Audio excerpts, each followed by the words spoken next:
នៅពេលដែលយើងនិយាយអំពីសុខភាពមានមនុស្សជាច្រើនតែងតែគិតអំពីសុខភាពរាងកាយហើយនិងសុខភាពផ្លូវចិត្តដែលមានមនុស្សជាច្រើនមិនបានចាប់អារម្មណ៍ជាមួយនឹងសុខភាពខាងផ្នែកព្រលឹងវិញ្ញាណនោះទេតើអ្នកទាំងអស់គ្នាដឹងទេថាសុខភាពខាងផ្នែកព្រលឹងវិញ្ញាណនេះគឺពិតជាអាចប៉ះពាល់ទៅដល់គ្រប់តំបន់នៃសុខភាពមិនថារាងកាយឬក៏ផ្លូវចិត្តនោះទេទាក់ទងទៅនឹងចិត្តហើយនិងអារម្មណ៍នៅពេលដែលសុខភាពខាងផ្នែកព្រលឹងវិញ្ញាណរបស់យើងរឹងមាំគឺអ្នកនឹងមានអារម្មណ៍ថាមានមូលដ្ឋានមួយភាពតានតឹងការថប់បារម្ភហើយនិងភាពសោកសៅគឺមិនអាចគ្រប់គ្រងមកលើយើងបាននោះទេផ្ទុយទៅវិញក្នុងខ្លួនរបស់អ្នកគឺពោរពេញទៅដោយក្តីសង្ឃឹមមិនថានៅពេលដែលជីវិតយើងកំពុងតែជួបទុក្ខលំបាកធំប៉ុណ្ណានោះទេតើសុខភាពខាងផ្នែកព្រលឹងវិញ្ញាណអាចប៉ះពាល់អ្វីបានខ្លះទៅដល់សុខភាពខាងផ្នែករាងកាយរបស់យើងតើអ្នកជឿដែរឬទេនៅពេលដែលយើងអនុវត្តខាងផ្នែកព្រលឹងវិញ្ញាណរបស់យើងដូចជាការអធិដ្ឋានការអានព្រះគម្ពីរ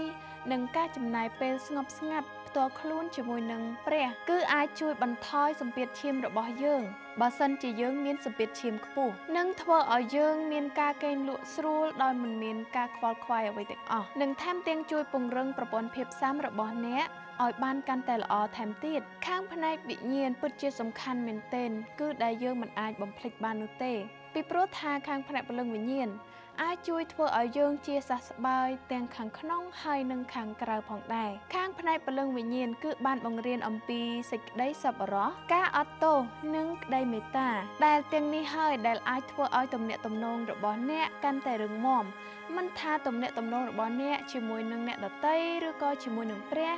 ឬក៏ជាមួយនរណាដែលធំជាងខ្លួនយើងក៏ដោយកាត់បន្ថយភាពឯកោនិងកសាងសហគមន៍ពិតប្រាកដគោលបំណងជីវិតតើរាល់ថ្ងៃនេះអ្នកមានគោលបំណងជីវិតដែរឬទេឬមួយក៏អ្នកគិតថាខ្ញុំមិនដែលខ្វល់ពីគោលបំណងជីវិតអ្វីនោះទេនៅពេលដែលអ្នកមានសុខភាពល្អខាងផ្នែកព្រលឹងវិញ្ញាណជីវិតរបស់អ្នកនឹងមានទិសដៅ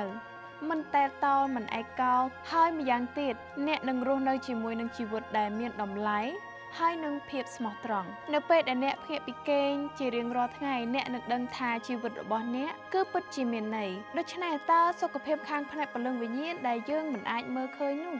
តើនឹងធ្វើអ្វីមកដល់ជីវិតរបស់យើងខ្លះជួយព្យាបាលរាងកាយរបស់អ្នកទាំងខាងក្នុងហើយនិងខាងក្រៅធ្វើឲ្យទំនាក់ទំនងរបស់យើងកាន់តែល្អប្រសើរជាមួយនឹងព្រះក៏ដូចជាជាមួយនឹងអ្នកដទៃហើយអ្វីដែលកាន់តែពិសេសនោះគឺធ្វើឲ្យជីវិតរបស់អ្នកមានគោលបំណងពិតប្រាកដខ្ញុំជឿថានរណាក៏ចង់បានជីវិតដែលមានគោលដៅច្បាស់លាស់ដែរហើយនាងខ្ញុំក៏មានខព្រះគម្ពីរសម្រាប់លើកទឹកចិត្តពុកម៉ែបងប្អូនទាំងអស់គ្នាផងដែរគឺនៅក្នុងព្រះគម្ពីរភីលីបជំពូក4ខ7យ៉ាងនោះសេចក្តីសុខសាន្តរបស់ព្រះដែលហួសលើពីអស់ទាំងគំនិតនឹងជួយការពារចិត្តហើយនឹងគំនិតរបស់អ្នករាល់គ្នាក្នុងព្រះគ្រីស្ទយេស៊ូវនាងខ្ញុំសូមអរគុណសម្រាប់ពុកម៉ែបងប្អូនដែលបានទស្សនាវីដេអូនេះដល់ចប់ហើយនាងខ្ញុំសង្ឃឹមថាពុកម៉ែបងប្អូននឹងទទួលបានមេរៀនយ៉ាងល្អ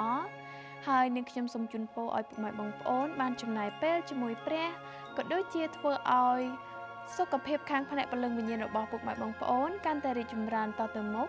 ដើម្បីឲ្យជីវិតមានគោលបំណងច្បាស់លាស់និងមានក្តីសង្ឃឹមនាងខ្ញុំសូមអរគុណសូមជម្រាបលា